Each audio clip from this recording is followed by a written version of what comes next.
Rahasia masuknya Islam dan kebudayaan ke Indonesia. Selamat datang di saluran kami. Hari ini, kita akan membahas tentang proses masuknya agama dan kebudayaan Islam ke Indonesia. Topik ini sangat menarik karena melibatkan banyak teori dan jalur yang berbeda. Mari kita jelajahi bersama-sama. Tahukah kamu bagaimana Islam bisa menjadi agama mayoritas di Indonesia? Prosesnya sangat panjang dan melibatkan berbagai faktor, termasuk perdagangan dan dakwah. Yuk, kita kupas bersama bagaimana Islam mulai menyebar di Nusantara hingga menjadi agama mayoritas. Awal mula penyebaran Islam di dunia bermula dari Jazirah Arab pada abad ke-7. Islam pertama kali diperkenalkan oleh Nabi Muhammad SAW. Dari sana, ajaran Islam mulai meluas ke berbagai belahan dunia, termasuk Asia Tenggara. Nabi Muhammad SAW menyebarkan ajaran Islam dengan penuh kesabaran dan kebijaksanaan. Setelah wafatnya, para sahabat dan penerusnya melanjutkan misi dakwah ini. Islam kemudian menyebar ke berbagai wilayah melalui berbagai jalur, salah satunya adalah perdagangan. Perdagangan, penaklukan, dan dakwah menjadi jalur utama penyebaran Islam. Melalui perdagangan, Islam menyebar ke berbagai daerah, termasuk Indonesia. Pedagang Muslim memainkan peran besar dalam mengenalkan Islam kepada penduduk lokal, sementara ulama dan dakwah memperkuat ajaran tersebut. Teori ini menyatakan bahwa Islam pertama kali masuk ke Indonesia melalui pedagang dari Gujarat, India. Pedagang Gujarat yang datang ke Nusantara bukan hanya membawa barang dagangan, tetapi juga menyebarkan agama dan kebudayaan Islam kepada penduduk setempat. Kedatangan pedagang dari Gujarat pada abad ke-13 membawa perubahan signifikan dalam kehidupan masyarakat Indonesia. Mereka memperkenalkan ajaran Islam yang kemudian diterima oleh masyarakat lokal, terutama di pesisir pantai yang menjadi pusat perdagangan. Bukti dari teori ini dapat ditemukan dalam berbagai artefak dan prasasti yang menunjukkan adanya pengaruh Gujarat di Indonesia.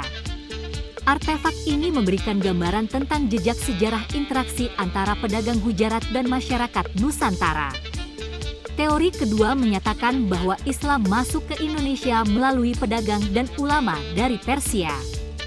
Jejak kebudayaan Persia dapat dilihat dalam seni arsitektur dan sastra yang berkembang di Indonesia, mencerminkan pengaruh kuat dari Persia. Hubungan dagang yang erat antara Indonesia dan Persia memperkuat teori ini. Melalui interaksi perdagangan, ajaran Islam dibawa oleh pedagang dan ulama Persia, yang kemudian disebarkan kepada masyarakat lokal, memperkaya kebudayaan Indonesia dengan unsur-unsur Persia. Hubungan dagang antara Indonesia dan Persia menjadi salah satu alasan utama penyebaran Islam di Nusantara. Interaksi ini tidak hanya terbatas pada pertukaran barang, tetapi juga pengetahuan dan budaya, termasuk ajaran agama Islam yang dibawa oleh para pedagang dan ulama. Jejak kebudayaan Persia terlihat jelas pada seni arsitektur dan sastra di Indonesia. Banyak masjid tua di Indonesia yang memiliki unsur arsitektur Persia, seperti penggunaan kubah dan seni kaligrafi, menunjukkan pengaruh besar Persia dalam perkembangan Islam di Nusantara. Pedagang Muslim dari Cina juga memainkan peran penting dalam penyebaran Islam di Indonesia. Bukti keberadaan mereka dapat dilihat dari komunitas Muslim di pesisir utara Jawa yang memiliki ciri khas budaya Cina, seperti tradisi dan seni rupa yang masih lestari. Para haji yang kembali dari Mekah turut memperkenalkan ajaran Islam ke Indonesia. Mereka membawa pulang ilmu yang mereka pelajari di Tanah Suci dan menyebarkannya di kampung halaman mereka, sehingga memperkuat penyebaran Islam di Nusantara. Keberadaan ulama-ulama yang belajar langsung di Mekah semakin memperkuat teori bahwa Islam masuk ke Indonesia dari Arab. Mereka tidak hanya membawa ajaran agama, tetapi juga menjadi pemimpin spiritual yang dihormati dan berperan besar dalam dakwah Islam di masyarakat. Para ulama yang belajar langsung di Mekah membawa ajaran Islam kembali ke Indonesia. Mereka memperkenalkan praktik-praktik keagamaan yang otentik dan mengajarkan tafsir Al-Quran kepada masyarakat lokal. Ini memberikan fondasi kuat bagi perkembangan Islam di Nusantara.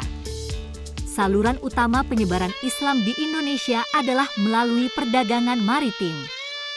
Pedagang Muslim tidak hanya membawa barang dagangan tetapi juga mengenalkan ajaran Islam. Interaksi dengan penduduk lokal mempermudah dalam menyampaikan nilai-nilai Islam secara damai dan bersahabat. Pedagang Muslim mendirikan pusat-pusat perdagangan yang juga menjadi pusat penyebaran Islam.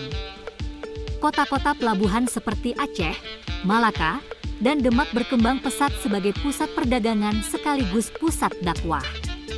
Ini menjadikan Islam diterima dengan baik oleh masyarakat setempat. Perkawinan antara pedagang Muslim dan penduduk lokal turut mempercepat proses Islamisasi.